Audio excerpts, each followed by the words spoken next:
el privilegio de poder compartir una palabra para ustedes y bueno, quiero un poquito comentarles lo que Dios ha puesto en mi corazón para podérselo dar a ustedes.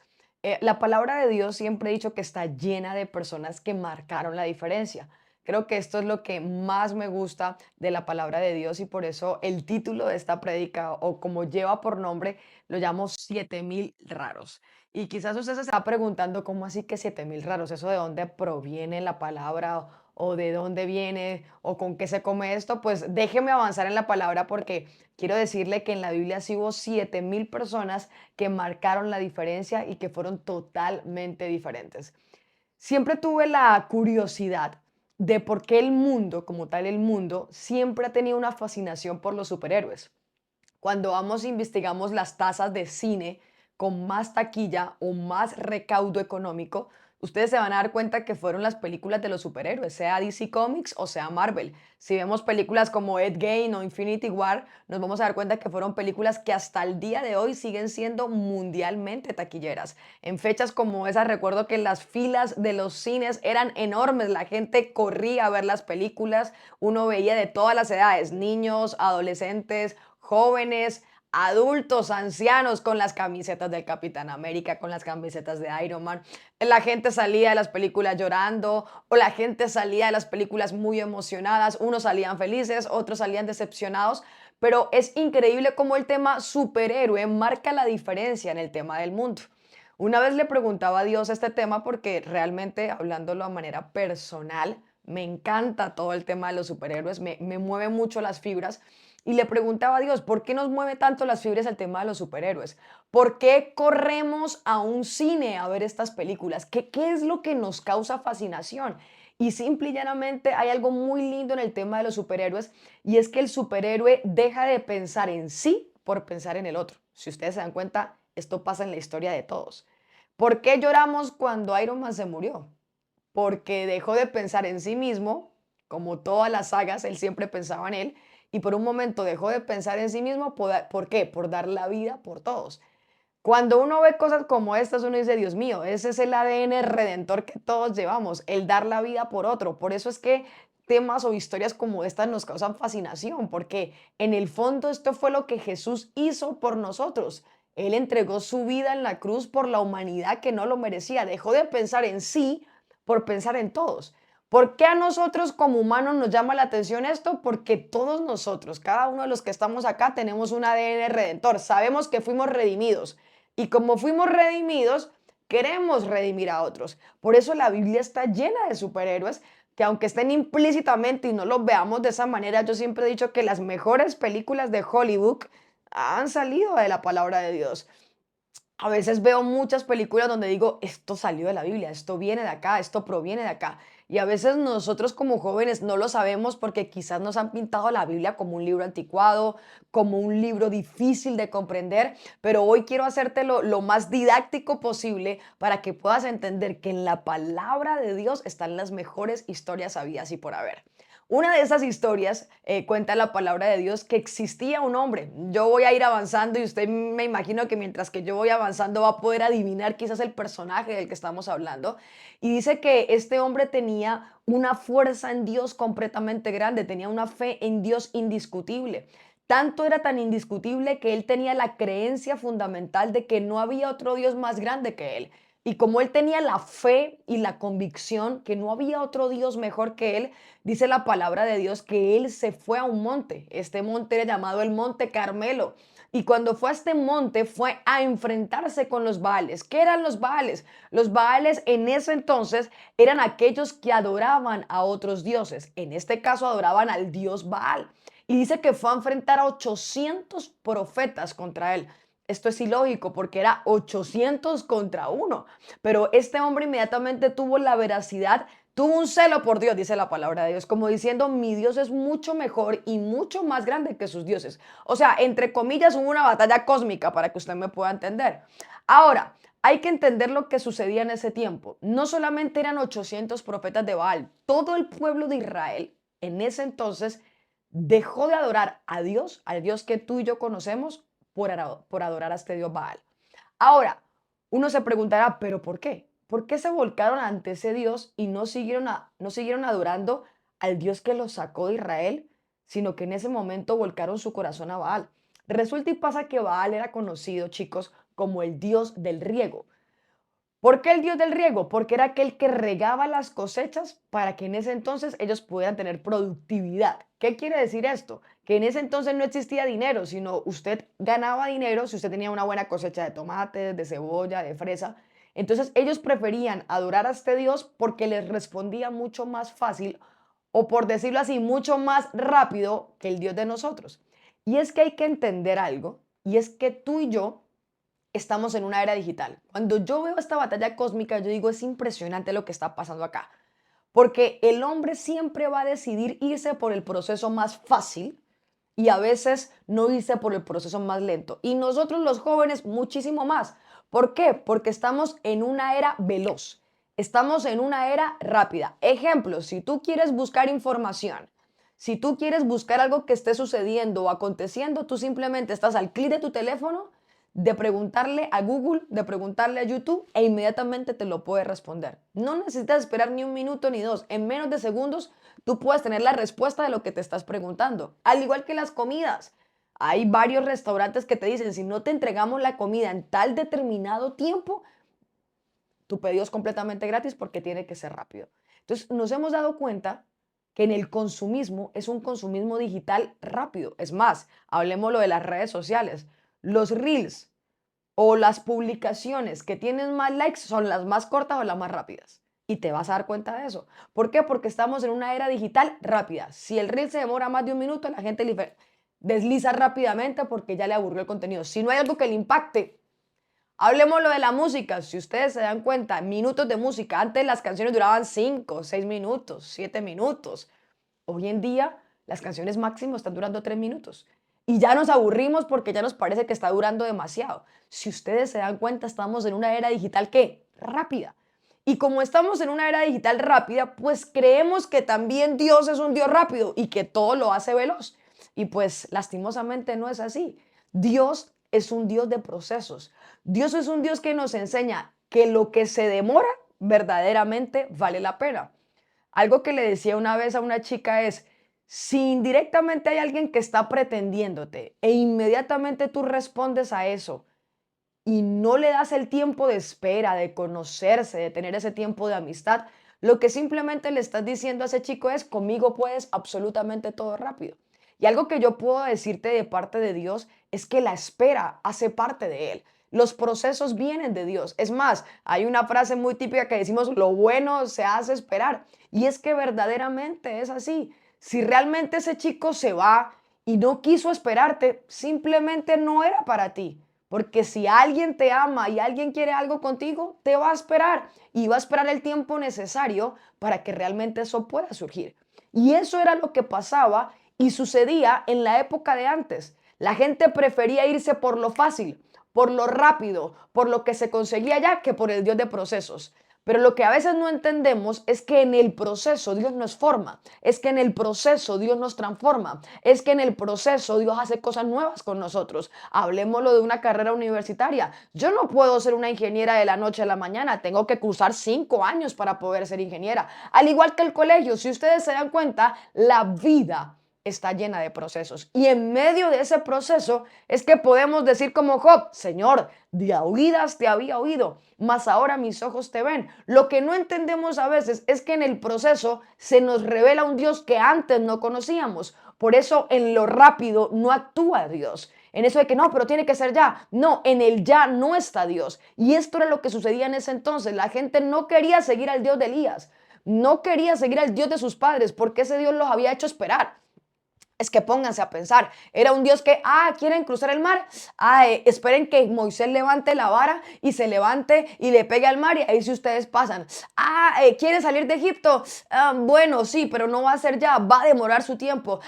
¿Quieren salir del desierto? No va a ser tan rápido, van a durar 40 años en el desierto. O sea, Israel venía diciendo, estamos cansados de que Dios siempre nos hace esperar. Es proceso tras proceso y lo que queremos es algo que, algo rápido. Y eso era lo que estaba pasando en esta época. La gente prefería lo rápido, lo fácil. Pero indirectamente cuando entiendes que algo es rápido y cuando algo es fácil, podrás tener un crecimiento rápido. Sí, pero será como espuma. Así como subes, bajas.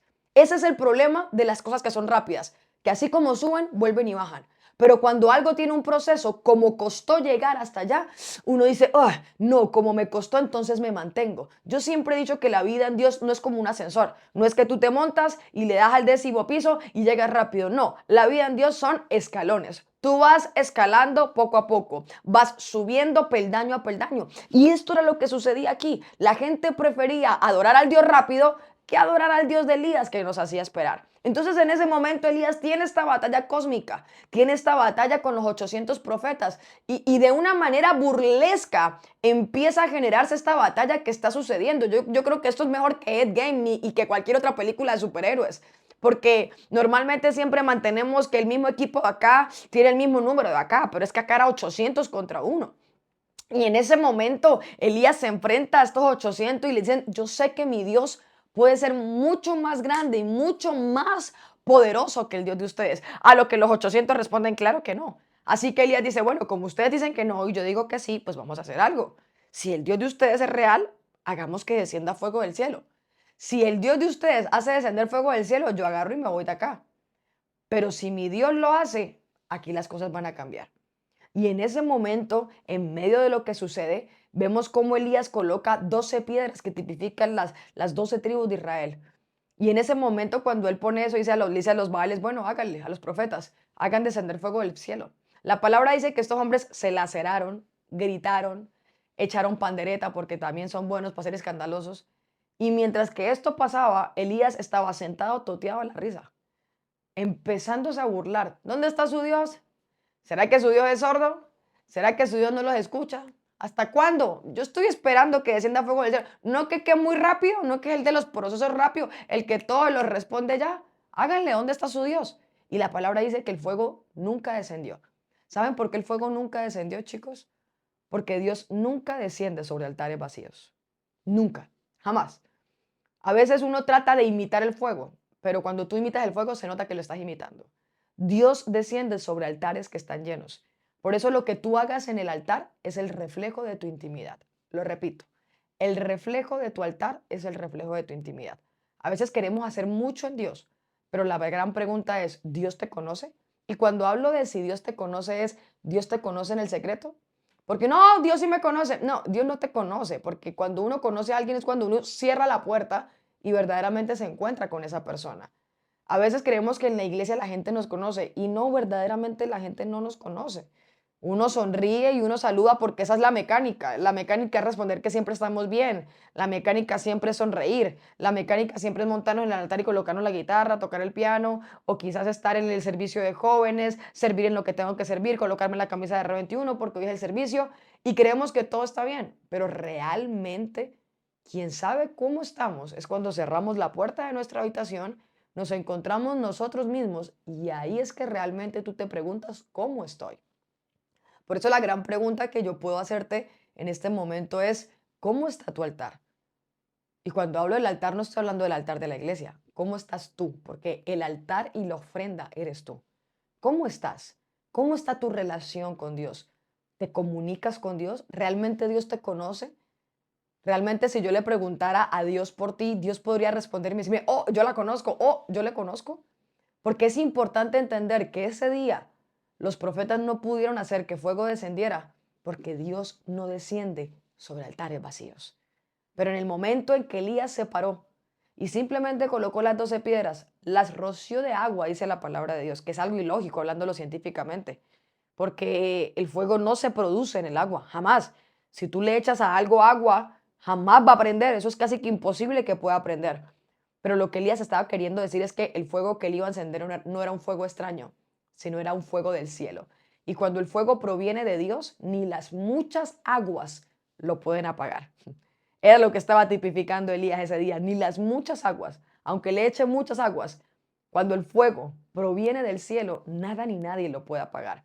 Por eso yo puedo decirte en este tiempo, cuando eres luz, nadie te puede apagar. Habrá momentos difíciles, habrá momentos complicados. Como jóvenes somos bombardeados todo el tiempo en los celulares, en las redes sociales, en la televisión. vamos caminando por la calle, nos montamos en la buseta, vamos en el taxi, estamos en el auto o estamos en la moto y somos bombardeados con la música que escuchamos, somos bombardeados todo el tiempo. Yo creo que esta es la era donde la juventud está siendo más bombardeada que nunca, incluyendo la niñez. Pero a pesar de que somos bombardeados, ¿cómo estamos por dentro? Porque lo que estaba diciendo Elías es, todo el mundo puede adorar a otros dioses, pero aunque otros lo hagan, yo no lo hago. Ese era Elías. 800 contra uno. Nótese que acá no había un número igual, era 800 contra uno, 800 contra uno. Y ahí uno se da cuenta que así uno dice, no, pero es que pastor, es que todo el mundo lo hace. Te hago una pregunta, ¿tú vas a hacer lo que todo el mundo hace? Porque es que si vas a hacer lo que todo el mundo hace, pues difícilmente podrás marcar la diferencia. La única manera de uno marcar la diferencia es cuando uno hace lo que no todo el mundo hace. Y es ahí cuando uno logra destacarse. Pero escuchar lo que todo el mundo escucha, oh, eso es muy fácil. Bailar lo que todo el mundo baila, eso es muy fácil. Tomar lo que todo el mundo toma, eso es muy fácil. Consumir lo que todo el mundo consume, eso es muy fácil. Pero no hacerlo es lo que va a hacer que te destaques de los demás. Es lo que uno va a hacer. Ese chico es diferente, esa chica es diferente. ¿Qué es lo que tiene él que no tienen los otros? Y eso era lo que pasó con Elías. Elías lo que estaba diciendo es el fuego que va a descender del fuego, perdón, que va a descender del cielo, va a ser tan fuerte y tan poderoso que nadie lo va a poder apagar. En ese momento Elías clamó y efectivamente fuego descendió del cielo. Y en ese momento hubo una gran victoria. Dice la palabra que hubo una gran bonanza en aquel momento y todo el pueblo de Israel que estaba volcado a Baal, dice que se inclinaron y adoraron a Dios. Ahora, ustedes se preguntarán, pero Paz, tú nos dijiste que esto era de 7,000 raros. No, no se preocupen, yo sé de quién estoy hablando. El protagonista acá de la historia no es Elías, sino son los 7,000. Porque después de que pasa esta gran victoria, dice que al día siguiente a Elías le mandan una razón. Y la razón que le mandan a Elías es de parte de una mujer llamada Jezabel, que era la esposa de Acab, o sea, era la reina, por decirlo así. Y las palabras de esta mujer fueron, díganle a Elías que aunque haya hecho lo que hizo ayer, díganle que dentro de unos días su cabeza va a rodar. Dice que en el momento en que Elías escuchó esto, que en el momento en que lo escuchó, que en el momento en que lo escuchó, inmediatamente se metió en la cueva. Y yo digo, esto es ilógico, muy ilógico. El día anterior este man le gana 800, pelea contra 800 y gana. Pero al día siguiente una mujer, solo una mujer, le manda una razón y ahí sí no pelea con ella, sino se mete en una cueva. Pero es que aquí hay un secreto fundamental y dice la palabra que Elías escuchó lo que Jezabel dijo. Y a veces nosotros, o si no siempre, nosotros somos lo que escuchamos. ¿Qué estás escuchando? ¿O a quién estás escuchando? Y lo más importante, ¿estás dejando que esas palabras bajen a tu corazón? A veces lastimosamente estamos escuchando a las personas incorrectas y nosotros somos lo que escuchamos. Por eso quizás hoy me estás escuchando y estás viniendo a la iglesia, porque eres lo que escuchas. Eres la palabra que escuchas un domingo de tu pastor.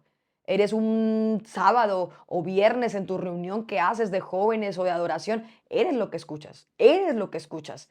En el momento en que Elías permitió recibir las palabras de Jezabel en su corazón, las creyó. Y eso es lo más terrible, cuando creemos en esas palabras. Ese fue también el problema de Eva, escuchar a la serpiente.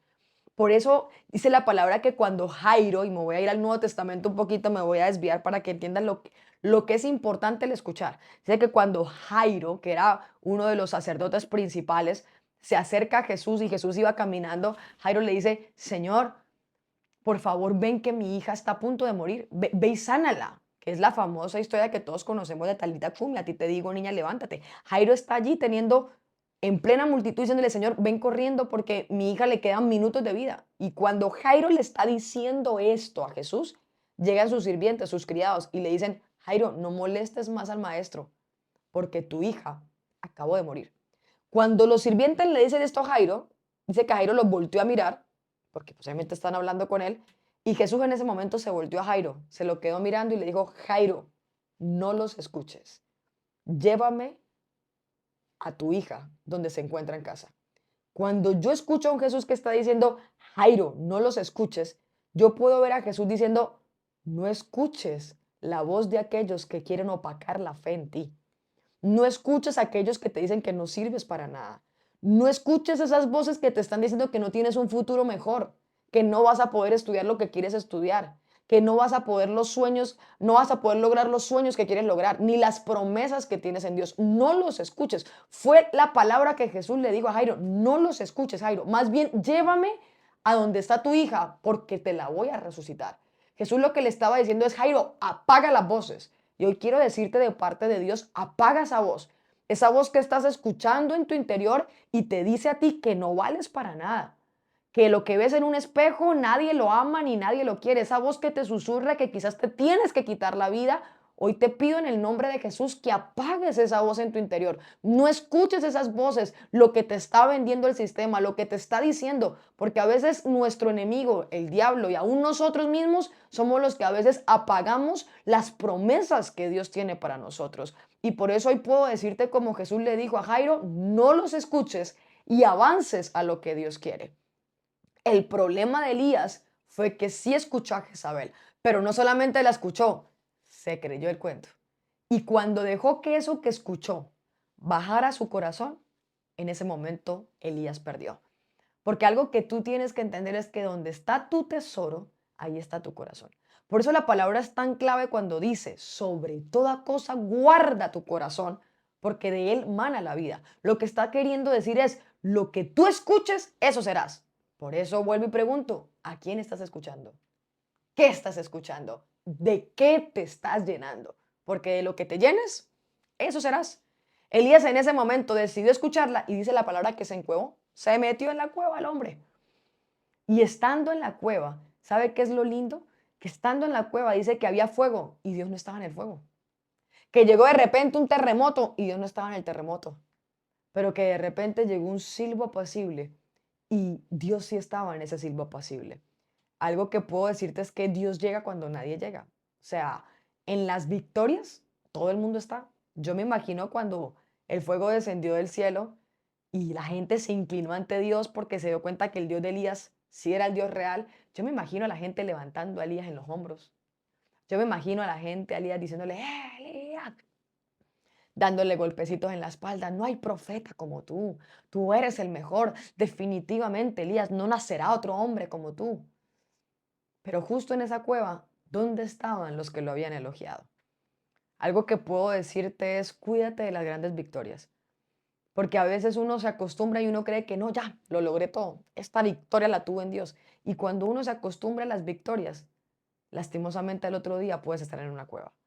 Porque con Dios vivimos es de victoria en victoria. No es que no, ya creo que lo logré todo. No, no, pastor, yo creo que ya yo lo logré todo. Ya yo soy el salmista del año, yo soy el pianista. No, es que ya yo, no hay un nivel más alto que yo no pueda llegar. Ojo con eso. Elías creyó que con la descendida del fuego de ese día, ya, mejor dicho, ahora sí, todo se tiene que convertir. Ya no hay nada, ya no hay una obra más grande que esta en el mundo. Y por haber pensado de esa manera, terminó en una cueva metido, donde nadie llegaba. Quizás muchos de los que me están escuchando son fanáticos o fans del fútbol y siempre hay una batalla dividida entre Messi y Cristiano Ronaldo, ¿no? Siempre ha habido esa batalla, pero quiero nombrarte algo que me causaba mucha curiosidad de Cristiano Ronaldo en una entrevista que él daba. Y él decía algo como, cuando gano la Champions y cuando he ganado la Champions, a veces ni quiero agarrar mi teléfono. Porque cuando lo agarro, tengo tantos mensajes, pero tantos mensajes, que no sé ni siquiera a quién contestarle ni por dónde empezar. Pero cuando la he perdido, cuando no la he ganado, cuando estando en esa final jugué re mal, no metí ni un solo gol y perdimos, he buscado mi teléfono y solamente encuentro un solo mensaje. Y es el mensaje de mi mamá, diciéndome, Cris, yo sigo creyendo en ti.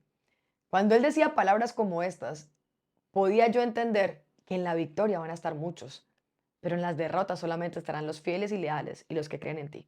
Los que te aman cuando estás en la montaña, pero también los que te aman cuando estás en el valle. Por eso David decía, Señor, tú eres el Dios de mis montañas, pero también eres el Dios de mis valles. Como diciéndole, Señor, tú me amas, cuando soy fuerte. David lo que le estaba diciendo es, Señor, tú me amas cuando yo gano las batallas, pero Señor, tú también me amas cuando deseé a la mujer de mi prójimo. Tú también me amas cuando mandé a matar a Urias. Tú también me amas.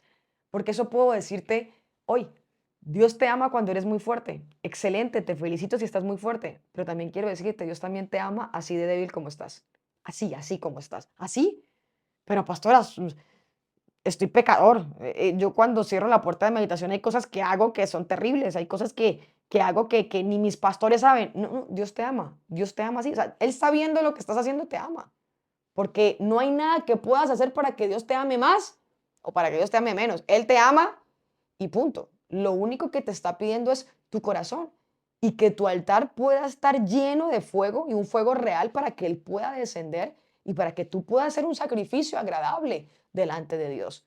Pero Él te ama y no va a dejar de hacerlo y por eso quizás estás escuchando este mensaje como lo estás escuchando.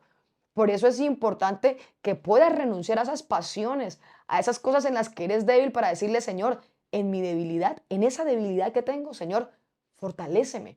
Porque eso es lo más importante, chicos, poder reconocer las debilidades. Yo siempre he dicho, un enfermo no puede ser sano si no reconoce que está enfermo. Lo lindo es que tú reconozcas que eres débil, que digas, sí, estoy teniendo problemas de pornografía, sí, estoy teniendo problemas de masturbación, sí, es verdad, estoy siendo adicto, en el fondo hay algo que estoy haciendo que nadie sabe que yo estoy haciendo, sí, me corto, sí, tengo procesos de depresión, necesito hablarlo, necesito decírselo a alguien, siento que no puedo estar solo en mi proceso. Y eso es lo lindo que dice la palabra, que en nuestra debilidad Él se fortalece. Por eso la palabra de Dios dice, diga al débil, fuerte soy. Lo que prácticamente el Señor te está diciendo es, cuéntame tu debilidad, porque si me la cuentas, yo me voy a poder glorificar en esa debilidad. Yo voy a poder trabajar en eso oculto que no le has dicho a nadie, que estás batallando en tu interior. Y Él te está diciendo, hey, yo no te amo menos, te sigo amando, pero quiero ayudarte. Lo terrible es que la religión nos ha dicho de que eres un pecador, que no, que cómo vas a levantar las manos en la iglesia si el día hace 2, 3 horas o antes de ir a la iglesia con esas mismas manos estabas pecando. No, lo que Dios te dice es levantas tus manos porque te las voy a limpiar y voy a comenzar a hacer cosa nueva y grande contigo. Ese es Dios, el que te dice, sí, sé lo que estás viviendo, sé lo que estás atravesando, pero a pesar de todo, eres una nación grande, eres un pueblo escogido por Dios. Dios te diseñó, no estás en este planeta por un accidente y aunque tus padres te lo hayan dicho, es que usted fue un accidente, fuiste un accidente quizás para tus padres, pero Dios de antemano ya lo había planeado en el cielo que ibas a nacer. Pudiste ser un accidente para muchos, pero para Dios no fuiste un accidente. Dios no se equivoca. Dios no es que dice, ay, un plan B, me nació este. No, ese no es Dios. Dios de antemano sabía que ibas a nacer.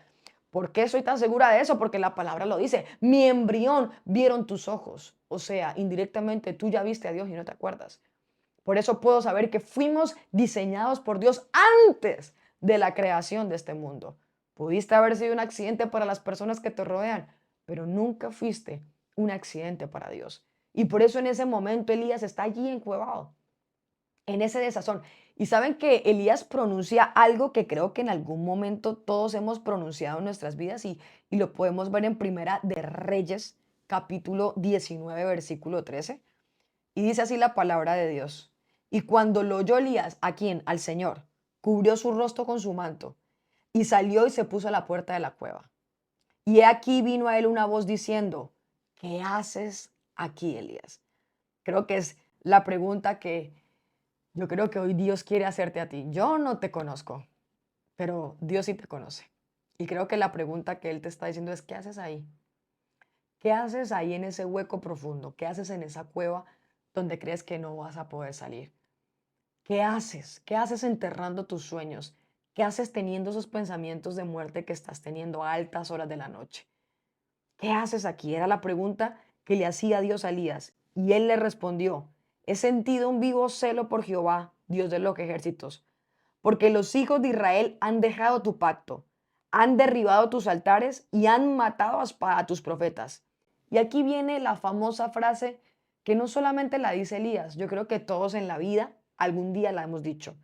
Y solo yo he quedado y me buscan para quitarme la vida. Y solo yo he quedado. Cuando él dice eso, lo que Elías está queriendo decir es, solo yo soy el que me estoy poniendo, yo solo soy el que estoy viviendo este proceso, soy yo, Señor, yo soy el que estoy pasando por esto. Y a veces nosotros caemos en ese error. creyendo que somos los únicos que estamos viviendo ese proceso. Yo soy el único que tiene papás inconversos. Yo soy el único que tiene problemas con las drogas. Yo soy el único que tiene problemas con la pornografía. Es que yo soy el único que mis papás me abandonaron. Yo soy el único que no tengo mamá. Yo soy el único que no tengo papá. Mira, yo quiero decirte algo con muchísimo, muchísimo, pero muchísimo amor. No eres el único. Hay mucha gente que está sufriendo tu mismo proceso o procesos peores en la vida. Y lo que tú tienes que entender es que las cárceles que estás viviendo hasta el día de hoy, lo único que están sirviendo o lo único que van a ayudar es que van a hacer que otros también conozcan esas cárceles, conozcan tu testimonio y puedan salir de ella. Cuando creemos que somos los únicos, lastimosamente estamos haciendo creer que Dios es tan injusto que solamente nos mandó ese proceso a nosotros.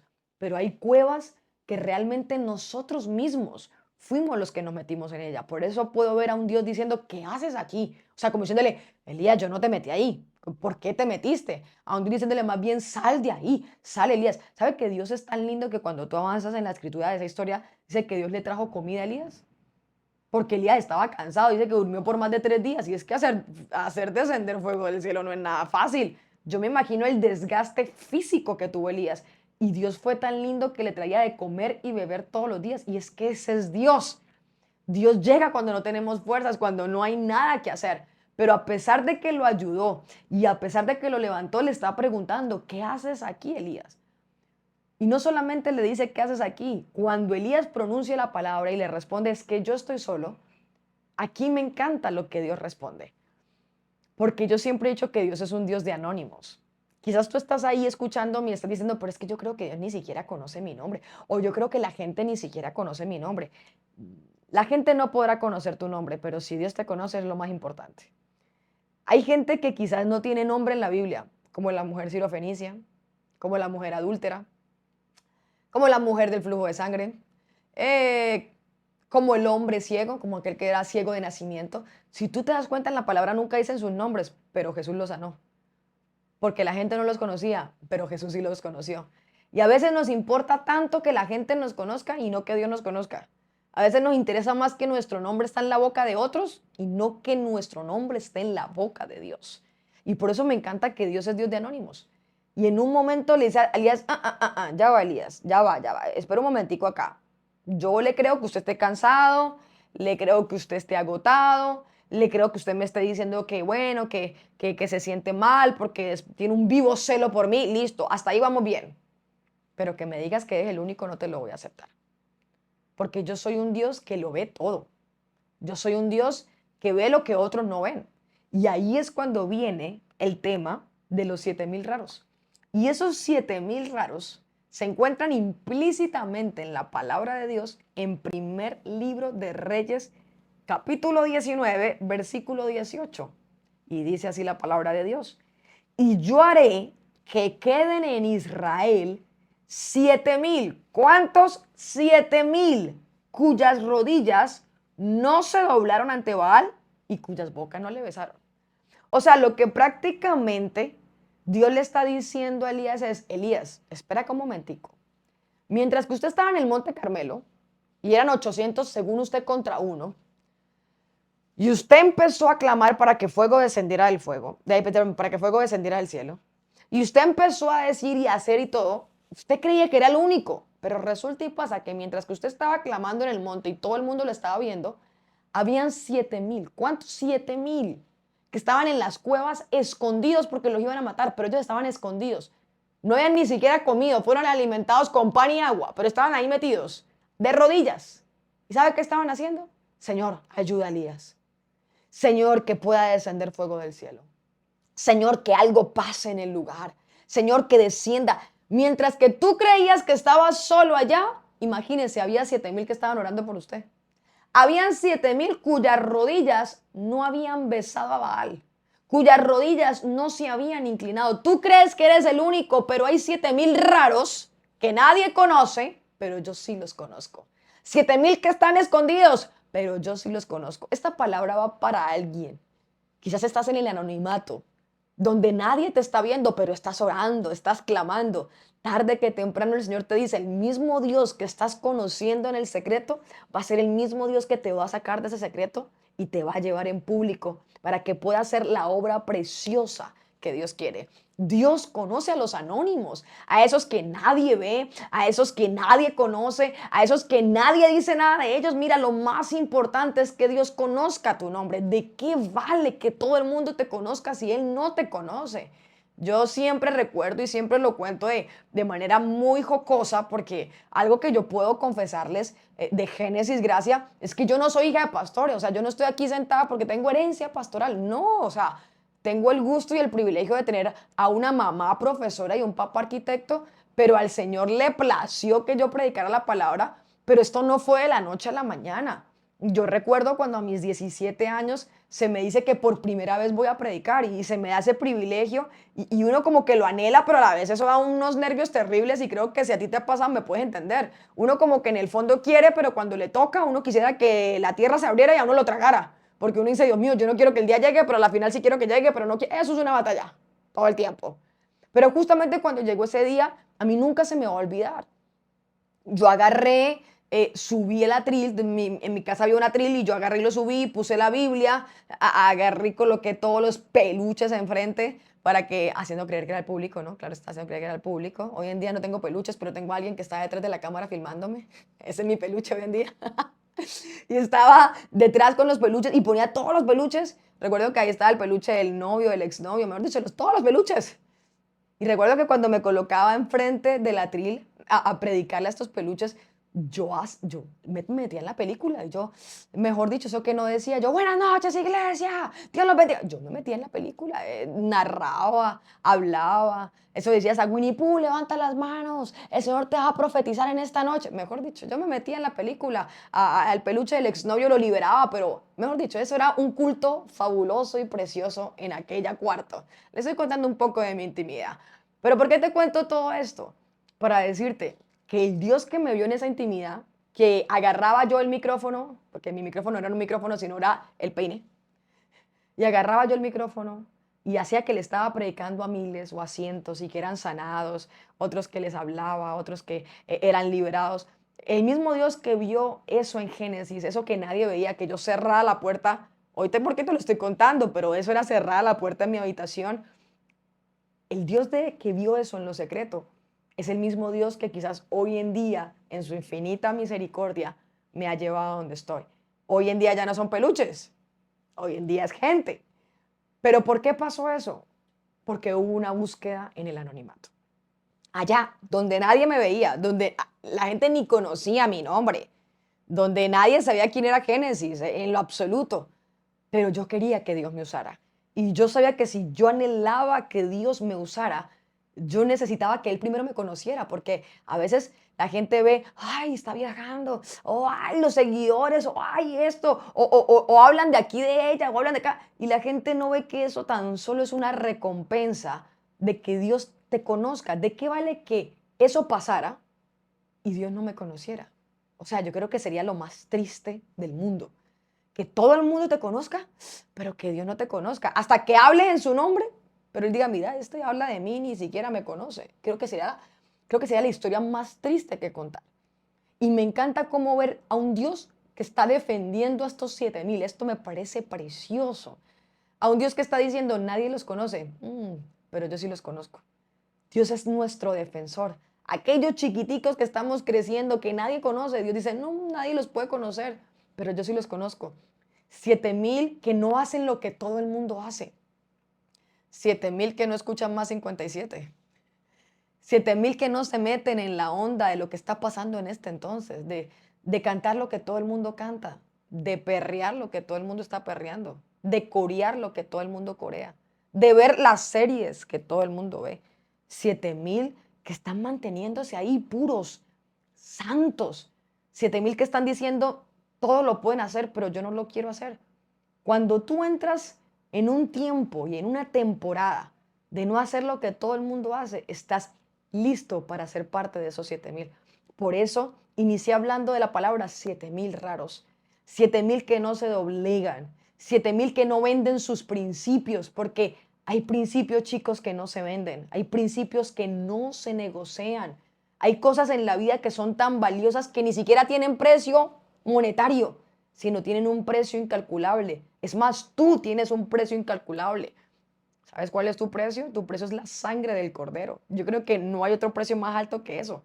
Tú sabes que es poderle decir a alguien, yo tengo el precio más alto y es que Jesús derramó su sangre por mí. Ese es el precio más lindo que tú le puedes presentar a alguien. Saber que alguien murió por ti es lo más maravilloso. Y a veces nosotros damos la gracia por sentada, como si fuera algo que pasó y yo diría, wow, si supiéramos el precio tan grande que tenemos, no estaríamos desperdiciando nuestra vida, ni nuestro tiempo, ni nuestras esperanzas.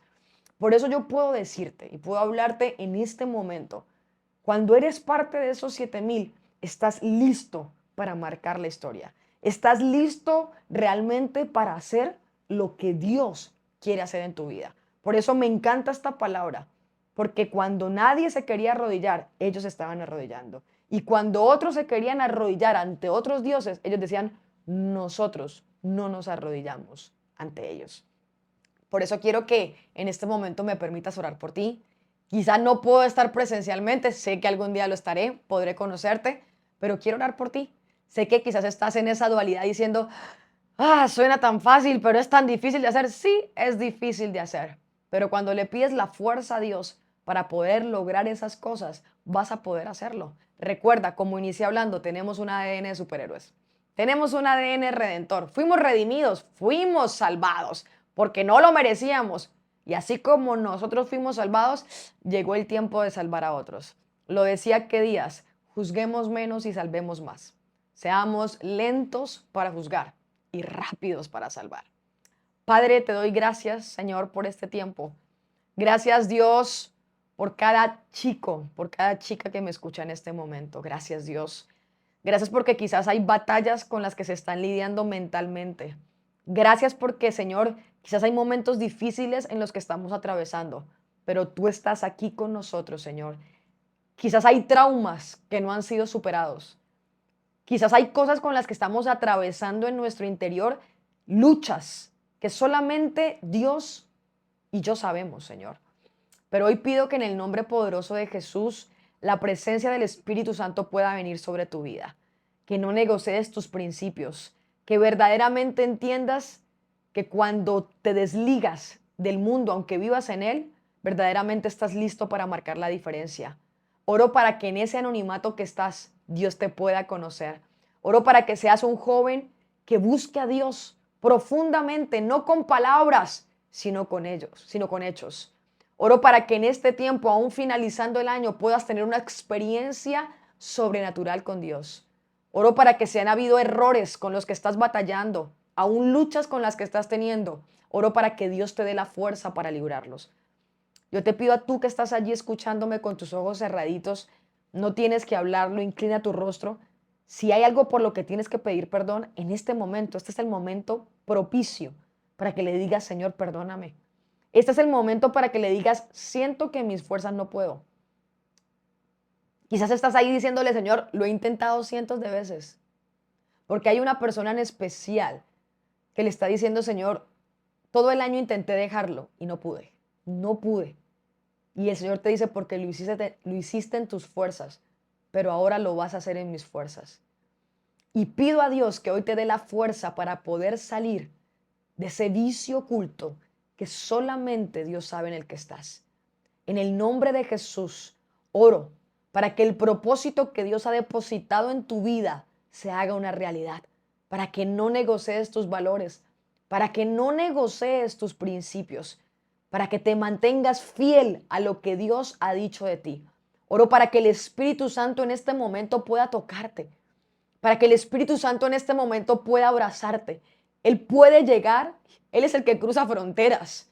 Él cruza tiempo y fuera de tiempo y sé que en estos momentos Él está allí tocándote, abrazándote, haciéndote sentir amado y amada por Dios. Oro para que puedas sentir su presencia y para que entiendas que Él es tan real como el aire para respirar. Oro para que comprendas que el Espíritu Santo es tu mejor amigo, que Él está cuando todos se van, pero Él es aquel que te consuela aún a tiempo y fuera de tiempo. Doy gracias a Dios por tu vida en este momento. En el nombre de Jesús, Amén y amén. Chicos, qué bueno y qué maravilloso fue para mí compartirles este mensaje y bueno, espero que en otra oportunidad nos podamos conocer. Dios les bendiga.